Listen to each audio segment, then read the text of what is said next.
In a world where Maitland McDonough, First Lady of Horror, speaks, and you have a front row seat. This is Maitland on movies, horror, double feature. Tonight, Snow White, Snow Red, Snow Your Enemy. So, Maitland, I understand you saw something new this week. What'd you say? This week I saw a movie called Dead of Winter, which I have to say first and foremost is not a remake of the 1987 Dead of Winter. It's a completely different movie that simply shares a location and a time of year. It takes place in the dead of winter. So, the earlier movie, I'm not familiar with it. Can you give me a little bit about it? It's been so long, I've completely forgotten what it was about, basically, but it is not about this. It was more a thriller than this Dead of Winter is. Gotcha. And this is more horror leaning. This is more horror and very much Midwestern horror. So, first Ooh. and foremost, it's snow, snow, snow, and some more snow. The snow is almost another character because it's not the kind of snow that people who live in big cities are looking at. This is people who live in smaller communities where their entire world, basically, the place where they live and probably where they work, where their families are, is blanketed in snow for a big chunk of the year. Where everything grinds to a halt or where everyone knows how to cope with it. Everybody knows how to cope with it. Everybody's got chains on their tires. Yeah. Everybody understands how to deal with the snow and what things you shouldn't be doing in the snow, particularly if you're by yourself. It's very much people who inhabit this milieu and are completely familiar with it and are comfortable with it. You know, it's like a great big, very cold sofa that you can just let yourself sink into. And well, this is great. It's beautiful. Snow is unquestionably beautiful. And it's beautiful in a way that it's not beautiful in big cities, because in big cities, the beauty of snow is generally ephemeral, unless you're way, way, way up north. Yes, you get a gorgeous snow. The streets are just like white carpets. The bare trees, the limbs are completely covered with snow so that they look like they've been iced with cake icing. And It's then the all gorgeous. plows come running through and destroy all of that imagery. Yes. Until, yes, exactly. The street, but on the other hand, you can get to work. Yep. So, although you might get a day off if it's a really, really bad storm, you might just get an email saying, Yep. due to the fact that so many of you live so far from this location, we are going to not be operating Yeah. today and we expect to be up and running tomorrow. The That's the something that contrast cities for is us kind New Yorkers. I'm sorry. The of, con. You go. You go. that's something that people who live in really big, busy cities is kind of precious Yeah. because it's pretty hard to get snowed in the Bronx. Yeah. Well, the contrast for people who aren't in New York is that we always look at it in New York City where a little bit of snow falls and everyone loses their mind and half the people forget how to drive. And then we look at the news and it says, by the way, in Albany they had 13 inches and nothing happened. Uh, And our attitude is, oh, for God's sake, Albany, get over it, because you're not New York City, where it really can be a huge hassle. Although, having said that, the subways still run yep. because they are overwhelmingly underground, and there are portions that are above ground, but most of it is underground. So, and generating a lot of heat. One of the Oh, things that I love in the winter is walking on streets where there are grates, because the subway is not very far underground, so yeah. they want ventilation. And so you're looking at a completely snowy street and then this black set of grates Yes. because the subway, two runs of the subway, and it's already melted Yeah. all the snow off that grating. It's actually quite beautiful. It really is, because it's such a contrast to what's Oh, going on around it. absolutely. But this is more the Albany type setting where snow is just a fact of life and everyone knows how to cope with it and no one's overly shocked. Oh yeah, everybody's got chains. Everybody's got a shovel in the trunk. Everybody understands how to deal with it. And the main character in this movie is an older woman, Barb, who is played by the great Emma Thompson, which is a Sure. huge boost, who is completely competent. You know, she's a widow, and she clearly has been a widow for a while. She has all the tools you need to deal with the weather year Yeah. round. She's self-sufficient, clearly doesn't take any nonsense from anybody, although she has that Midwestern politeness. You just know she is not somebody that you want to cross. Yeah. And the thing that starts off the story proper is that she swings by a local business and notices a huge slash of blood on the snow. That would get your attention. Yes. It would, although not quite so violently, which is not really the right word considering what's actually happened, but as it would in New York City, because nobody shoots deer in the middle of New York City, for example. And that Yep. is the excuse of the person who runs this little area. He says, oh, yeah, Oh. shot it, hauled it out back. That's what the snow is. No, it's not a spoiler to say he's lying. Yep. It does not involve any deer. And Okay. Barb, though she is, again, a polite Midwesterner, nonetheless is sharp as a tack. And she thinks about it a little bit after she's driven away and thinks, nah, I don't think that that's deer blood. In part because honestly, even to me, a city dweller, that doesn't make sense. If you drag a deer, you leave a long blood trail. You don't leave about 18 inches of blood with nothing all around. Well, So, same thing when I've dragged a human body. I mean, same thing when you drag a human body. mm-hmm. Yes, if you've done serious damage to that body and then you drag it, you're going to leave a trail, not just maybe 18 inches of snow. So, in a way, I don't want to say too much about the Of plot, course. but suffice it to say that there is somebody who has run afoul of the people in this home by no fault of her own. And she really badly needs help. So it becomes Barb to the rescue. And again, what's really great is Barb is an older woman. Yep. Barb is not the first person you would look at and say, oh, yeah, yeah, Yep. gonna kick ass here and save whoever is in whatever situation is going on. And that, of course, is also her secret weapon. She's an old lady. Yep. Nobody sees her as a threat. You know, we Probably. went through a big long series with things like Buffy where it was young woman who's much more powerful than you think she is.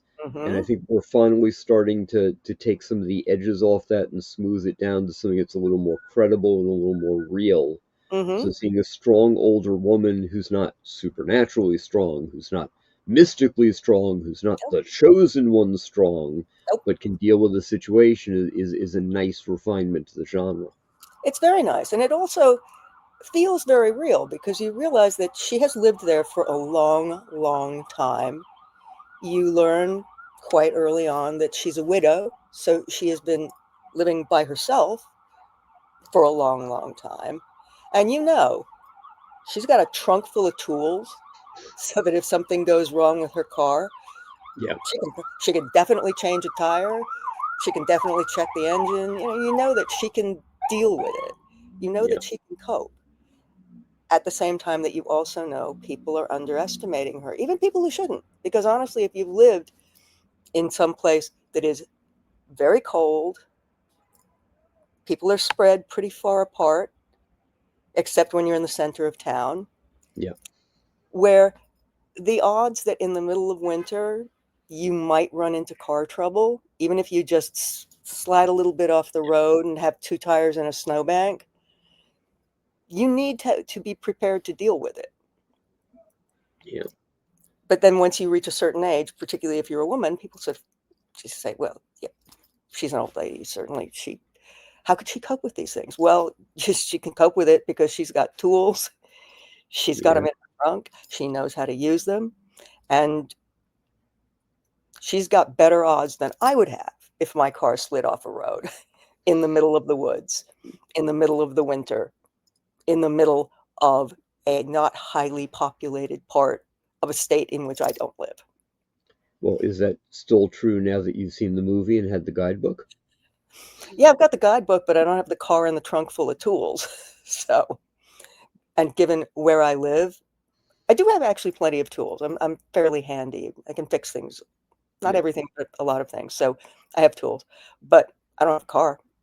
I Yeah. certainly can't drive a truck, or any kind of really heavy duty snow worthy vehicle. Yeah. I don't have the the car or the truck with the tires and all the other accoutrements that would be useful if you go off the road. That's not a road much traveled in the middle of the winter, and even worse at night. That would be really bad. And for people who dwell in a city, that's another thing they may not always think about is the countryside's not just less populated, but specifically wherever you're getting stuck is definitionally less populated, less traveled. The likelihood of somebody coming by who might help you is much lower. Yep. Your chance of cell phone reception is lower.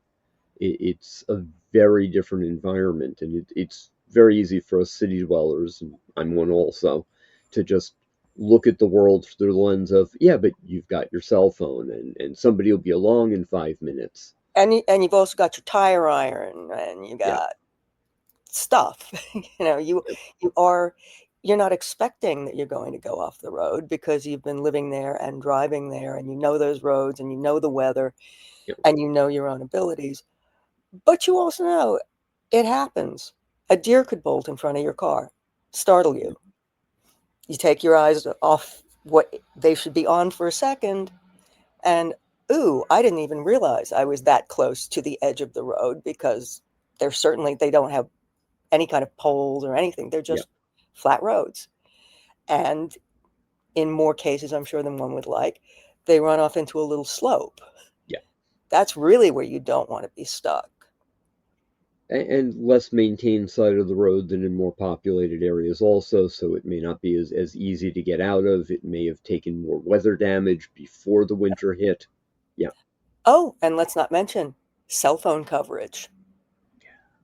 Depends on how far out you are from the middle of town. In yeah, some cases, I think you don't have to be too far. In other cases, I'm sure there are cell towers, and you can at least call somebody and try to describe where you are, given that there's no sign, everything's covered with snow, and you weren't being really careful to clock exactly how many miles away from the gas station. yes. Or, Determining where you are, yes, absolutely is a big part of it. yeah, And for what it's worth on the cell phone side of that, I carry two cell phones, two different carriers, and there are places I can sit in the city and have no signal on either phone. So which is yes, shocking. How are you in the middle of a city and you're in a dead zone for cell service? yeah, I mean, it's it depends on what they've negotiated in the way of towers. it does. And again, that's one of the reasons that as a city person, you stand a better chance of getting into trouble on a rural road, not because the chainsaw family lives nearby, but just because you aren't stocked up Yeah, for, oh, and what if I skid just even slightly off that road, but I can't get my back left tire on?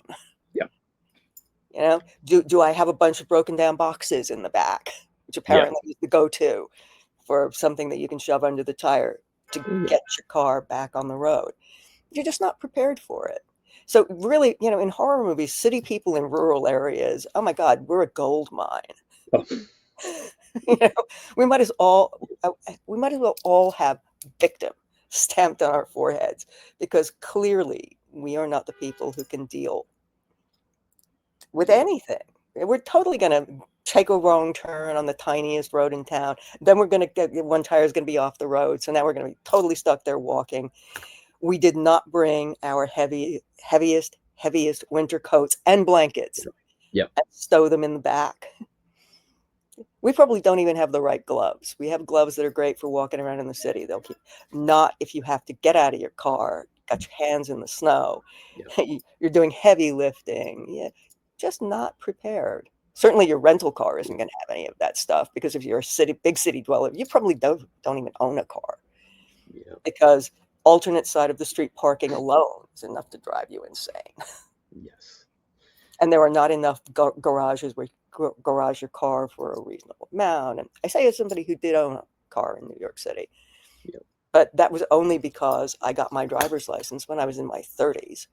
And a friend, a very good friend in this instance, said, buy a junker and drive it until it dies. Because Yeah. otherwise, 3 years from now, when you go and rent a car someplace, you'll feel like you've been put into a spaceship and told to blast off. You will have Yeah. none of the skills you need. And it was true. I drove the junker for about 7 months and Yeah. then it died. And it only lasted that long because I had a great pair of mechanics, both named Boris, who worked in they were great. They were Russian, needless to Yeah. say. Two Russians had a little garage about 6 blocks from where I lived. And as I found out the first time I took my car in, both of them, because they were Russian, even though they were just big blue collar guys, loved ballet. And at that time, Yeah. I just stopped working for New York City Ballet. So one Boris would work on my car, and I'd sit in the little office and talk ballet with the other Boris. And then the next time I came in, I, they probably switched places. Yeah. The Borises were the best. And when my Yeah. car finally broke down on the West Side Highway, I called the Borises.